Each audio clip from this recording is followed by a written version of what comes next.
Uhali gani mpenzi mtazamaji wa Dira TV, leo hii ikiwa ni siku ya kwanza ya mwezi wa Novemba, mwaka ukiwa bado ni 2023, siku ambayo pia ni ya pili katika ziara ya Mfalme Charles wa tatu wa Uingereza humu nchini. Nina mengi tu kwa ajili yako na ni wito kuwa ugande nami mpaka tamati. Mimi ni wako Dickens Luvanda na mtangazaji mwenza katika lugha ya ishara akiwa ni Boniface Mureithi. Na mpenzi mtazamaji, taarifa ya kwanza jioni ya leo ni kwamba Jumatano imekuwa ni siku ya pili ya ziara ya Mfalme Charles wa tatu wa Uingereza humu nchini Kenya akiwa na mkewe Camilla. Wawili hao wamezuru maeneo mbalimbali ya Nairobi, mfalme akizuru makafani na maziara ya kihistoria ya Kariokoo jijini Nairobi, ambapo wanajeshi wa vita vya kwanza na vya pili vya dunia walizikwa. Baadaye alizuru makao makuu ya Umoja wa Kitaifa jijini Nairobi alipohutubia Wakenya na viongozi wa UNEP, na kisha baadaye akazuru msitu wa Karura.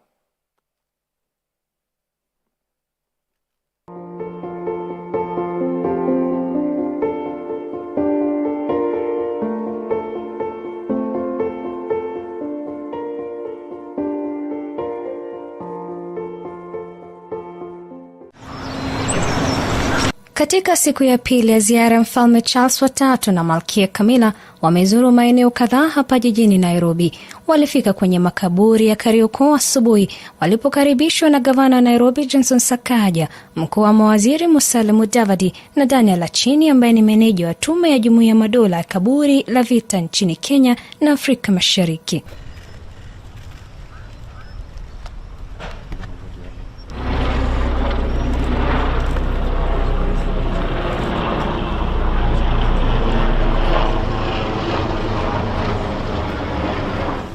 Mfalme huyo ametoa nishani mbadala kwa wapiganaji wakali wanne wa Kenya, akiwemo mzee wa miaka 117 ambaye alipigana pamoja na Uingereza wakati wa vita vya pili vya dunia. You would have lost them, would you, just after the war? Much to your surprise, they've come back. Thank you, thank you. I'm pleased with our notice of giving those back assessments after all these years. I hope they're all the right ones there. You are amazing. Yeah. You set us a fantastic example. We'd like to know. Mfalme Charles alifika katika ofisi za Umoja wa Mataifa huko Gigiri baadaye, ambako alihudhuria kikao na kukutana na viongozi kadhaa wa makampuni kutoka Kenya, na kisha akaelekea katika msitu wa Karura.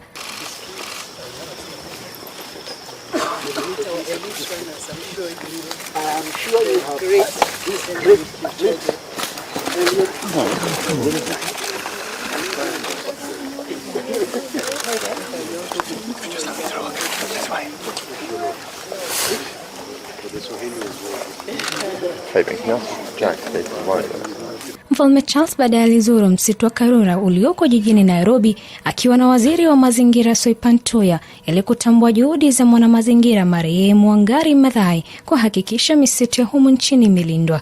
Mfalme Charles na mwanariadha bora zaidi duniani Eliud Kipchoge walizindua mbio za Junior Marathon katika msitu huo Karura. Kipchoge alikuwa miongoni mwa wanariadha wengine waliotangamana na Mfalme Charles wa tatu. Naye Malkia Camilla alitembelea Jumuiya ya Kenya kwa ajili ya ulinzi wa utunzaji wa wanyama KSPCA ili kusikia zaidi kuhusu kazi zao na Brook East Africa. KSPCA ni shirika la usaidizi la ustawi wa wanyama nchini Kenya ambalo hulinda wanyama dhidi ya kutekelezwa na kunyanyaswa. Dolly Murigimbovi, Dira ya Hope TV, Nairobi.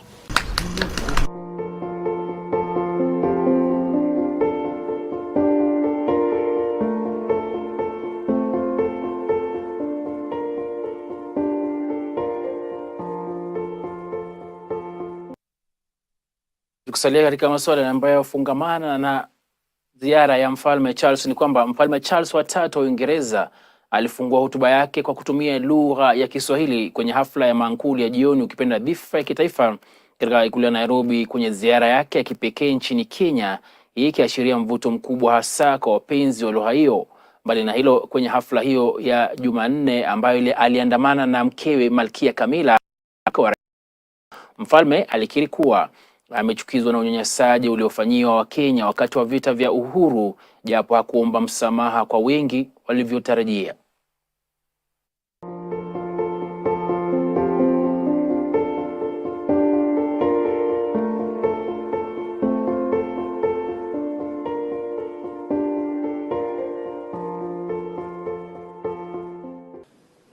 Mabibi na mabwana, hamjambo, niaje? Ni furaha yangu kuwa nanyi jioni ya leo.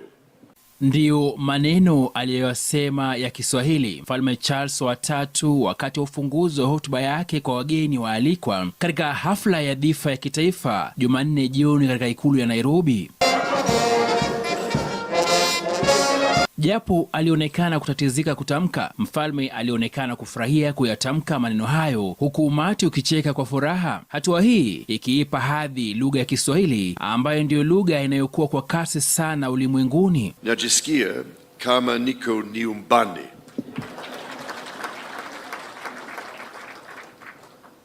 Now it is well known, I think, that my dear mother, the late Queen, had a particular affection for Kenya and the Kenyan people.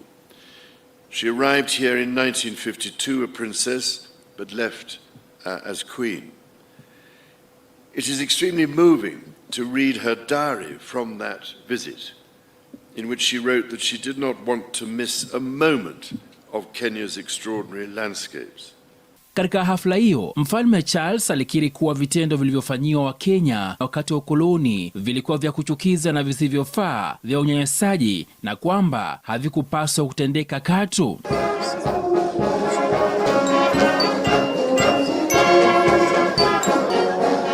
Hata hivyo, mfalme alizungumzia makosa ya enzi ya ukoloni wa Uingereza, ila hakuomba radhi au msamaha kwa yote yaliyotendeka, hasa kwa wapiganaji wa Mau Mau. Kabla ya ziara ya kitaifa ya Mfalme Charles nchini Kenya, ambayo ndiyo ya kwanza katika nchi ya Jumuiya ya Madola tangu kuanza kwa utawala wake, kumekuwa na uvumi kwamba ufalme ungeomba msamaha. It is the intimacy of our shared history that has brought our people together. However, we must also acknowledge the most painful times of our long and complex relationship. The wrongdoings of the past are a cause of the greatest sorrow and the deepest regret. There were abhorrent and unjustifiable acts of violence committed against Kenyans as they waged, as you said at the United Nations, a painful struggle for independence and sovereignty. Katika hotuba yake kwenye dhifa ya jioni iliyoandaliwa na serikali jijini Nairobi, mfalme alielezea kuhusu masikitiko na majuto yake makubwa, akisema hakuna kisingizio kwa yote ambaye alifanyiwa Wakenya wakati wa ukoloni. Mwenyeji wa Mfalme Charles, Rais William Ruto, alisifu ujasiri wa mfalme kwa kuangazia swala hilo licha ya ugumu wake. Kulingana na Ruto, in coming back to Kenya, it matters greatly to me that I should deepen my own understanding of these wrongs, and that I meet some of those whose lives and communities were so grievously affected. Mwenyeji wa Mfalme Charles, Rais William Ruto, alisifu ujasiri wa mfalme kwa kuangazia swala hilo licha ya ugumu wake. Kulingana na Ruto, utawala wa kikoloni ulikuwa kikatili kwa watu wa Afrika na kwamba mengi bado yanafaa kufanywa ili kupata fidia kamili. And if colonialism was brutal and atrocious to African people, colonial reaction to African struggles for sovereignty and self-rule was monstrous in its cruelty. It culminated in the emergency, which intensified the worst excesses of colonial impunity and the indiscriminate victimization of Africans. Indeed, the choice of Kenya as Your Majesty's first Commonwealth country to visit since Your Majesty's accession to the royal throne is both significant and historic. This visit also comes on the back of His Majesty the King and Her Majesty Queen Camilla hosting over 400 members of the Kenya United Kingdom community at Buckingham Palace last Tuesday. Dickens Luvanda, Dira, Hope TV. Hamjambo.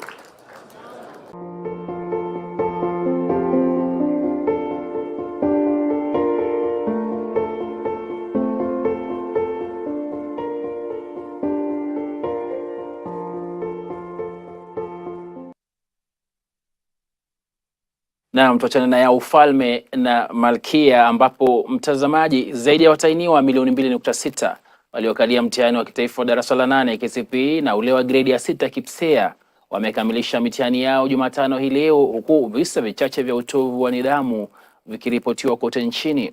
Mtihani wa KCPE wa mwaka huu 2023 unaashiria mwisho wa mfumo wa elimu wa 844 ama 844 katika shule za msingi, kwani mfumo huo unabadilishwa baada ya kuzinduliwa kwa mtaala wa CBC chini ya mfumo wa 2663.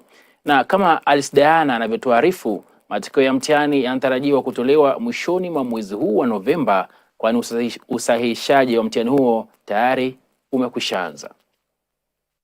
Ndivyo hali ilivyokuwa katika kontena ya mtihani ya eneo bunge la Westlands wakati walimu wakuu walirejesha karatasi za mitihani ambazo wanafunzi wa darasa la 8 na gredi ya 6 walikuwa wamekalia katika siku ya mwisho ya mitihani. Watahiniwa wa darasa la 8 walikalia mtihani wa somo la sosiolojia na somo la dini, huku wenzao katika gredi ya 6 wakikalia mtihani wa somo la sosiolojia na somo la ubunifu. Akiwahutubia waandishi wa habari katika kontena ya mitihani ya eneo bunge la Westlands baada ya kumalizika kwa mitihani ya KCPE na KPSEA ya mwaka 2023, Katibu Mkuu wa Elimu ya Msingi Dr. Bello Kipsang alisema kuwa serikali ilifanikiwa kusimamia mitihani hiyo kwa njia bora kote nchini licha ya masuala kadhaa kama vile mafuriko kaunti ya Marsabit. I know, as we are all aware, we were running 2 examinations concurrently, an examination and an assessment, the Kenya Certificate of Primary Education and the grade 6 assessment. We were dealing with slightly more than 2.6 million candidates in the last 3 days, and I would want to thank all of us because to a very large extent I think it's been very successful. From my sub-county we have not had any hitch. We did very good deployment. We had 87 centers and all the centers had a minimum of 2 officers up to now, and we are now finishing KPSEA and KCPE. We have not had any case that involved the security intervention.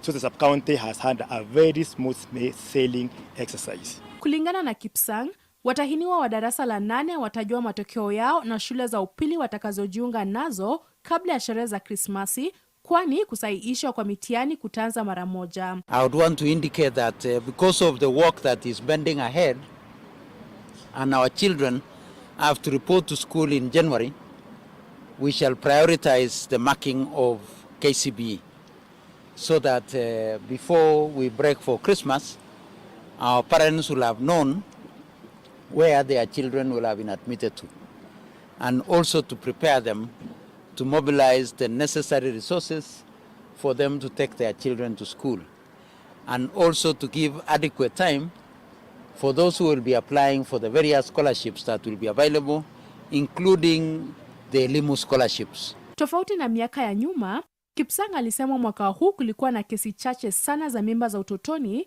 kutokana na wazazi kuhusishwa na kuwezeshwa kupitia mfumo wa CBC. You may have noticed that this year we had a very minimal number of pregnancies and our children getting children. So this year, and as we go forward, I think the engagement and the empowerment that we are giving to our parents is starting to yield results, and we are happy as a country that we are reducing this menace of teenage pregnancies. Watahiniwa wamekuwa wakikalia KCPE tangu kuanzishwa kwake mwaka 1985 baada ya kuchukua nafasi ya mtihani wa CPE chini ya mtaala wa 7423. KCPE na mtihani wa kitaifa wa kidato cha 4 KCSE ambazo ziko chini ya mfumo wa 844 sasa zinabadilishwa na mtaala wa CBC. Siku hii ya tarehe 1 mwezi Novemba mwaka 2023 itasalia kuwa kumbukumbu humu nchini, kwani ndio siku ya mwisho ya mtihani wa KCPE na ule wa KPSEA kukamilika, na pia ndio siku ya mwisho ya kukamilika kwa mtihani wa KCPE humu nchini. Nikiripotia Dira ya Hope TV kutoka afisi ya naibu kamishna wa eneo bunge la Westlands, kaunti ya Nairobi, mie ni Alice Diana. Na mtazamaji, haya kijiri, mtahiniwa wa KCPE katika kaunti ya Busia ameripotiwa kufariki dunia baada ya kulazwa katika hospitali ya Lugale eneo bunge la Budalangi. Ripoti ya polisi inasema kuwa mtahiniwa huyo wa darasa la 8 mwenye umri wa miaka 16 alifariki dunia baada ya kuugua ugonjwa wa selimundu. Aidha, mtahiniwa huyo yamkini alikalia mtihani wake Jumatatu na kisha akajaribu siku ya pili Jumanne, ila akalemewa.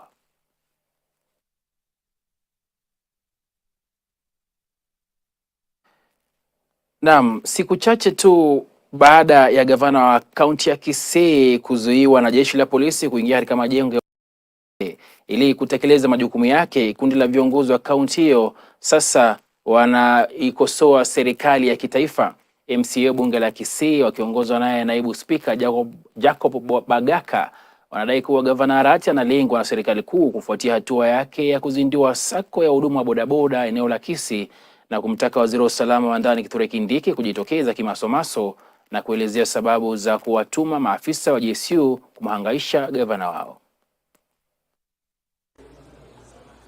Lalama zinaendelea kujitokeza katika kaunti ya Kisii baada ya jeshi la polisi kuvamia jumba la ofisi yake gavana Arati mapema wiki hii.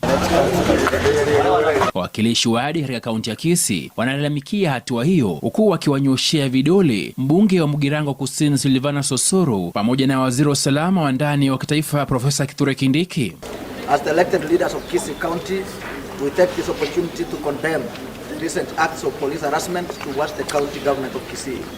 We note with concern that Kisii County is a devolved government which is recognized constitutionally, and the relationship with the national government and the county government is complementary rather than adversary. Tumu waziri wa ulinzi Raymond Omolo kwa sababu unajua GSU ama wale askari wafanya fujo uone wanapotembelea kwenye sehemu yoyote ile lazima wapate idhinisho kutoka kwa serikali. Tunataka kujua ni nani huyu alitoa maombi kwenda kwa serikali kwa kwamba Kisii iko hatarini ili waweze kuleta hao askari wafanya fujo.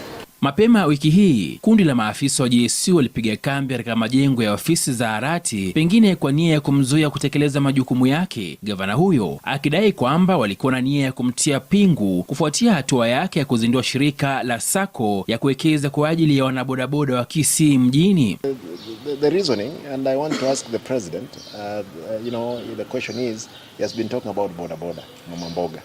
Therefore, we did launch the bodaboda sako here in the stadium, 6,000 of them from the municipality. And these people, that's how we want to shape up their life. But it's unfortunate that the police could have not had anything to do with actually raiding my office. It's only they are being misused just to intimidate us. But there is information. They want to look for anything for arrest. Arrest Arati, take him to the cells, let him come out after one day. I'm not scared of any cell, any prison. Kulingana na gavana huyo wa ODM, hakuarifiwa kuhusu uwepo wa polisi wengi katika ofisi zake licha ya kutafuta ufafanuzi kutoka kwa kamishna wa polisi Kisii Tom Anjera. Sasa nadai kuwa serikali ya Kenya Kwanza ina njama ya kutega bunduki ofisini mwake na kumchafulia jina kufuatia juhudi zake za kupambana na ufisadi na kutekeleza maendeleo kwa wakazi, na pia kufuatia uaminifu wake kwa chama cha ODM. If I've committed any crime, you know the procedure. If these people of mine here in Kisii, not misusing the JSU and other police officers, a criminal who killed a young man of bodaboda here was being protected, and those officers who arrested that criminal were transferred. Hata hivyo, kulingana na mkuu wa polisi maeneo hayo Charles Kasses, kitengo cha polisi kwa ushirikiano na maafisa wa DCI kiliamua kufunga ofisi za shirika la wanabodaboda Kisii mjini kufuatia taarifa kuwa masuala ya kihalifu yalikuwa yakiendelezwa katika ofisi hizo. Vile tumeanza leo pia tumeacha uchunguzi iendelee kulingana na yale malalamishi imeletwa na wananchi. So kwa sasa hiyo mahali imekuwa crime scene. Wale wanatumia hiyo walikuwa wanatumia hiyo ofisi, wanaweza tumia hiyo ofisi, wanaweza tumia tafuta ofisi nyingine ambayo wanaweza tumia kwa shughuli zao. Dickens Luvanda, Dira ya Hope TV. Kiachana na Kisii, mpenzi mtazamaji, tuangalia usafiri ambapo hali ya maisha nchini Kenya inaonekana kuendelea kuwa ngumu zaidi, Wakenya wakilazimika kutumia hata pesa zaidi kupata huduma. Sasa wasafiri wanaotegemea usafiri wa treni ya Madaraka Express kwa almaarufu kama SGR sasa wamelengwa. Kampuni ya Kenya Railways ambayo inasimamia shughuli za Madaraka Express humu nchini imetangaza kuongezeka kwa nauli katika maeneo yote kwa 50%. Abiria wa daraja la kwanza la kawaida ukipenda economy class wanaoelekea na kutoka Mombasa, Nairobi sasa watalipa jumla ya shilingi 1500 kuanzia Januari mosi 2024 kutoka shilingi 1000 zinazotozwa kwa sasa. Kwa wale wanaotaka kusafiri na daraja la kwanza ukipenda first class watalazimika kulipa shilingi 4500 kutoka shilingi 3000 za sasa. Nauli kutoka Kibwezi hadi Mombasa itagharimu jumla ya shilingi 890, huku Voi hadi Mombasa ikigharimu jumla ya shilingi 440. Bei hizo zimeorodheshwa upya kwa huduma ya abiria wa Madaraka Express, huduma ya reli ya Nairobi, commuter train ya safari ya Kisumu na treni ya safari ya Nanyuki. Hata hivyo, tikiti zinazonunuliwa kabla ya wakati huo hazitaathirika. Kampuni ya Kenya Railways inasema kwamba bei hizo zinaongezwa kufuatia gharama ya juu ya bei ya mafuta.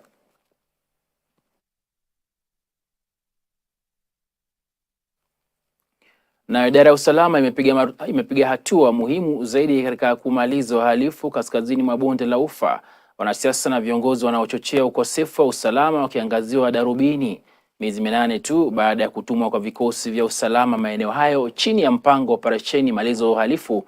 Waziri wa usalama Kithure Kindiki anasema kwamba idara hiyo inaendelea kuchunguza na kufuatilia kwa ukaribu mianya ya usalama wa wakaazi na miundombinu katika kaunti za kaskazini mwa bonde la Ufa ili kuhakikisha 100% ya usalama kwa wakazi na mali yao.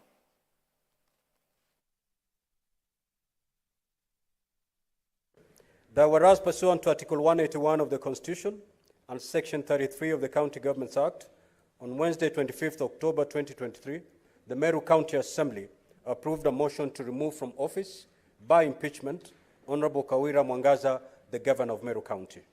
And further, whereas by a letter reference M/Cares Volume 4/43 dated 26th October 2023 and received in the office of the Speaker of the Senate on Friday 27th of October 2023, the Speaker of the Meru County Assembly.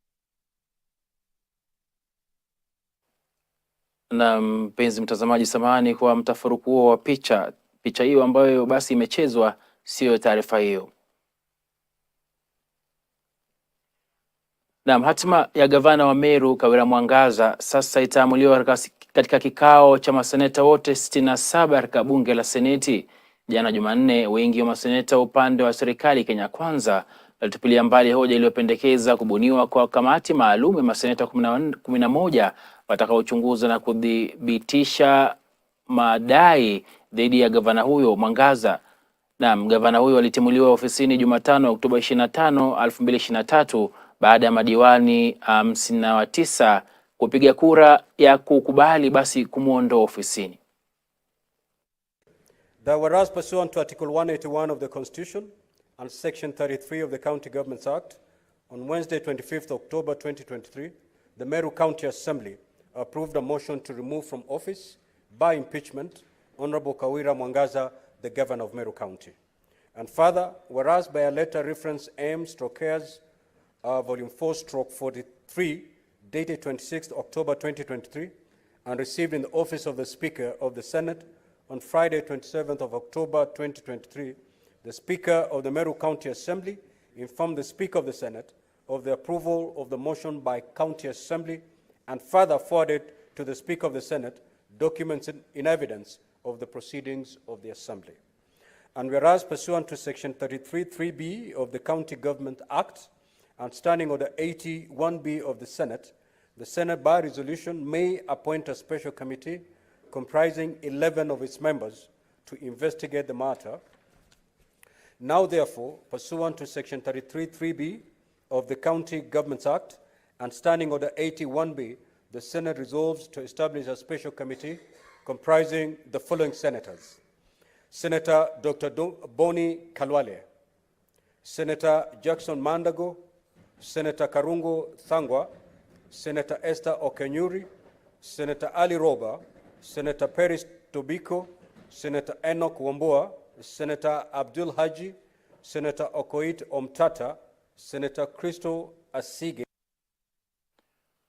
Mtazamaji, wakazi kijijini Kasarani mjini Voi, kaunti ya Taita Taveta wamegubikwa na wingu la huzuni kufuatia kifo cha mwanamume mmoja ambaye mwili wake umepatikana ndani ya timbo la mchanga. Wanakijiji wanasema wamekuwa wakimsaka mwanamume huyo aliyetoweka kwa takriban juma moja sasa. Inadaiwa mwenda zake ambaye ni mvunaji mchanga katika timbo hilo alikuwa katika shughuli zake za kujitafutia riziki kabla mchanga huo kuporomoka na kumfukia akiwa hai. Maafisa wa polisi wamearifiwa kuhusu tukio hilo. Huyu mwenzangu ni kama tuliwachana kama wiki moja na hatujamuona tena. Sasa zile changamoto tuwapitia nini? Hatuna facilities za kuchimba hii mchanga. Tuwatumia manpower. Shaelewa. Na ile ukuta vile unavyoona iko weak. Ambapo ukienda deep ile gravity ona, alafu hakuna venye waweza kimbia ukatoka.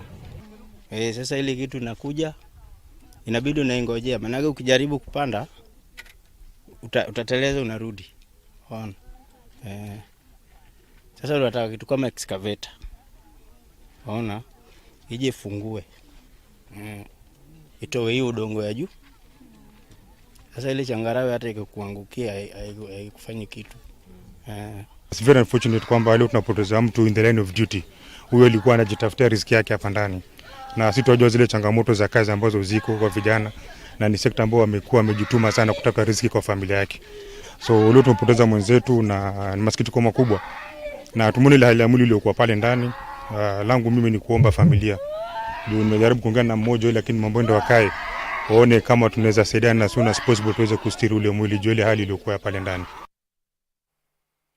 Na huku huduma za matibabu ya bure kwa wakazi wa mifugo wao eneo la Kargi, kaunti ya Marsabit kiingia siku ya 3, wahudumu wa afya chini ya kanisa la Sitam kitengo cha Missions wameitaka serikali ya kaunti ya Marsabit kuwahamasisha wakazi walio katika maeneo kame kuhusu hatua za kuzuia na kuhifadhi maji kutokana na mvua kubwa ilionyesha hivi majuzi eneo hilo. Kulingana na mtaalamu wa lishe Jackson Mudengenya, matatizo mengi ya kiafya yaliyorekodiwa kutoka kwa kambi ya matibabu inayoendelea yamesababishwa na mabadiliko ya tabia nchi, hali mbaya ya hewa, mtindo wao wa maisha wa kitamaduni miongoni mwa mengine. We've been attending to patients at Mohi Health Center, just near the Kargi Center and Kargi Church. And part of our team has also been reaching out to the members of this community at the various villages at Kurkum. I believe the preventive measures to these floods and the effects it brings to their health can be best addressed when they are given warnings and actually educated about the flooding conditions, and also educated on how they can best take care of themselves. You know, in matters preventing them from suffering from these conditions like diarrhea and respiratory infections. Yeah, so I believe educating the people of this community will play a big role in preventing these adverse effects. And one of the most notable diseases we've been having around are respiratory illnesses, with UTI leading in the whole list. This can be attributed to the ventilation of the residential places of the inhabitants. The other problem that has been really prevalent, we have been having gastrointestinal diseases. That's why we are getting incidences of epigastric pain, and we are also getting incidences of gastritis.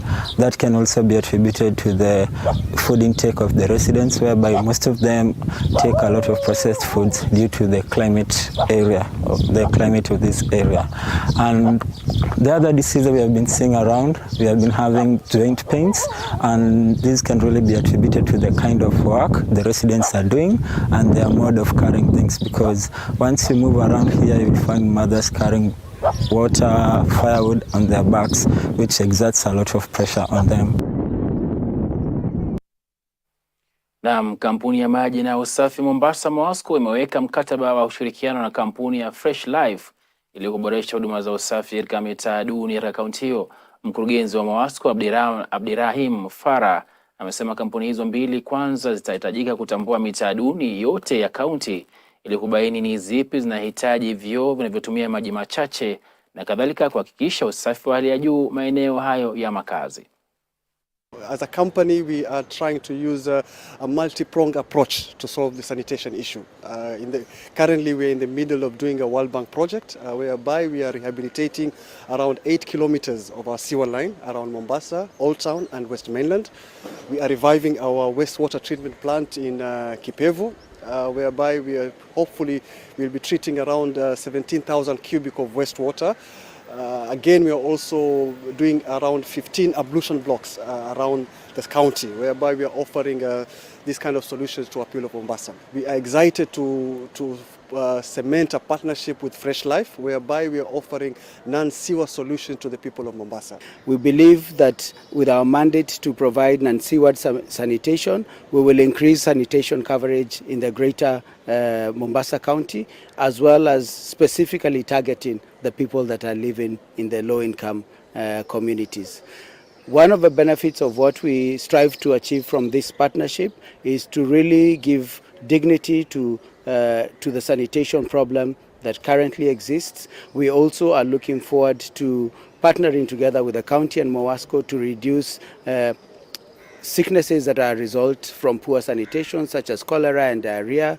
We are also looking forward to creating employment and economically empowering the people that live in this sector, in these communities, to be able to really contribute to achieving the goals that we've set for ourselves.